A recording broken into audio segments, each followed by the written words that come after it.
She thought no one would ever know. While he slept just feet away, she picked up his phone, unlocked it, and began scrolling. Messages to co-workers, conversations with an ex, even private health information. In her mind, she was just confirming a suspicion. But what she didn't know was that she had just committed a serious legal offense. Because in some states, reading someone's private texts without permission isn't just wrong, it's illegal. And in his case, it wasn't love that followed. It was a lawsuit. One text at a time, their relationship unraveled, and a courtroom opened. It all started with a simple vibration in her pocket.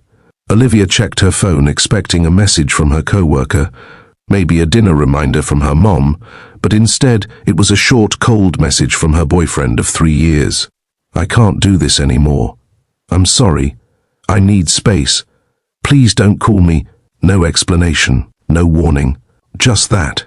And just like that, everything began to unravel. Not just her relationship, but her legal world too. Olivia wasn't just hurt.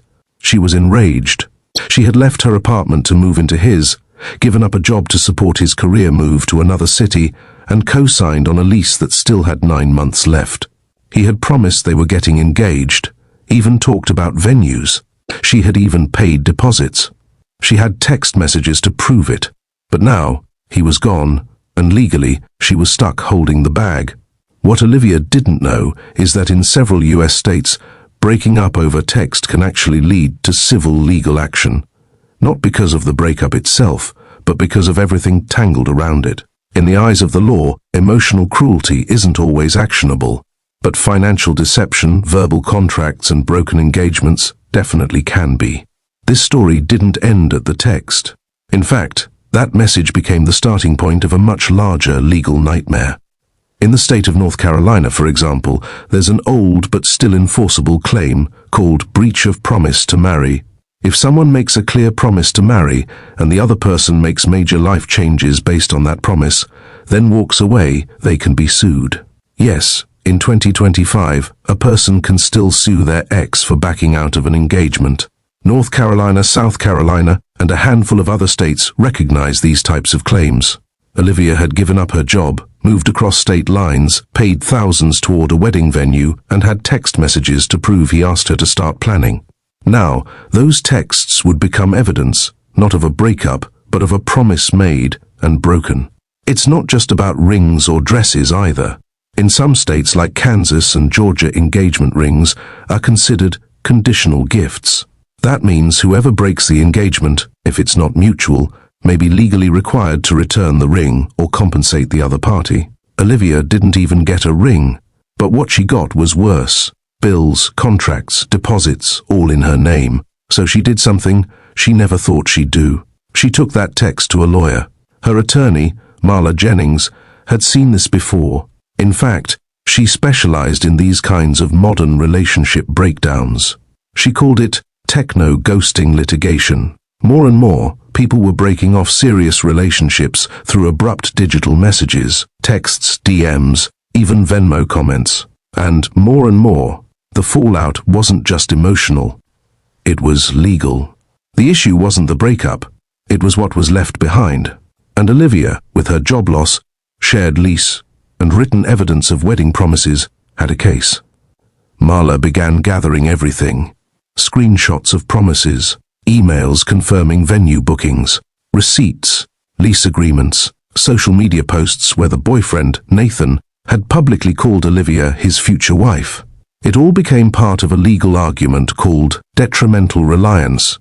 That's when someone makes a decision or suffers a loss based on someone else's promise, a concept courts recognize all across the US. Meanwhile, Nathan had no idea any of this was happening. He had moved out, blocked her number, and gone back to dating. He thought that text message was the end, but in reality, it was only the beginning. Weeks later, he was served with papers, not just a civil complaint, but a lawsuit outlining damages of over $18,000. Olivia wasn't suing him for breaking her heart. She was suing him for breaking his word. When words become evidence. When Nathan first read the lawsuit, his jaw dropped. He thought it was a prank, maybe a dramatic bluff. But the documents were real, stamped by the state court, and his name was printed on every page. What made it worse? The evidence was mostly his own messages, his own words, his own texts. Screenshots Olivia had saved were now neatly indexed by her lawyer as exhibits A through F. That's when it hit him. What he typed in a moment of casual comfort had become the foundation of a legal claim that could cost him thousands. Suddenly, every "I promise," every "we'll get married soon," every "you can quit your job, I'll take care of us" became a smoking gun in a civil courtroom. Digital communication has changed everything about how relationships and breakups play out in the legal world. In the past, it was your word against theirs. Now, it's your text thread against the truth. In the United States, text messages are fully admissible as evidence in civil court, as long as they can be authenticated. Authentication can be as simple as verifying the sender's phone number or confirming timestamps and content. Olivia had everything: names, dates, conversations, and even Nathan's contact saved in her phone under future husband. All those sweet nothings? They were now formal documentation of promises made and broken.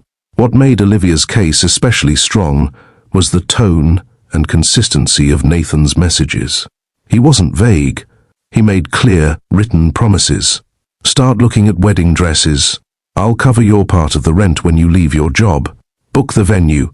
We'll figure out the money later. These weren't random romantic gestures. Legally, they amounted to oral contracts memorialized in writing. According to California's civil code and similar statutes in many other states, a written promise, even over text, can be enforceable if the other person relies on it and suffers harm because of it. That's exactly what Marla was arguing in court. But what about states where breach of promise to marry laws are no longer recognized? In many places, the old laws have been repealed or faded into obscurity. But even in those states, Olivia's legal team had another angle: cohabitation liability and unjust enrichment. If a couple lives together, makes joint financial decisions, and one party benefits at the expense of the other, the court can step in to correct the imbalance. It's not about romance. It's about fairness. For example, in Massachusetts and Colorado, judges have ruled in favor of ex-partners who could prove they paid rent, covered bills, or took on debt based on verbal agreements during the relationship. In Olivia's case, the lease signing alone meant she was still financially responsible, even after Nathan walked away. But that wasn't all. She had put deposits down on furniture, utilities, and even groceries in bulk, expecting they'd split everything. Now, she was drowning in expenses he had promised to cover. Those texts saying "I'll pay you back next month" were now a trail of financial breadcrumbs. And in court, breadcrumbs are sometimes enough to lead to a judgment. Nathan, now realizing the weight of his words, began scrambling for a defense. His attorney claimed the texts were casual. They were in a relationship, the defense argued, and romantic language is not a binding contract. But the judge didn't dismiss the case outright. Instead, the court asked to see more: bank records, payment receipts, lease agreements, and phone records. And slowly, a picture formed, one of trust extended, promises made, money spent. And then, silence. The kind of silence that's loud in court.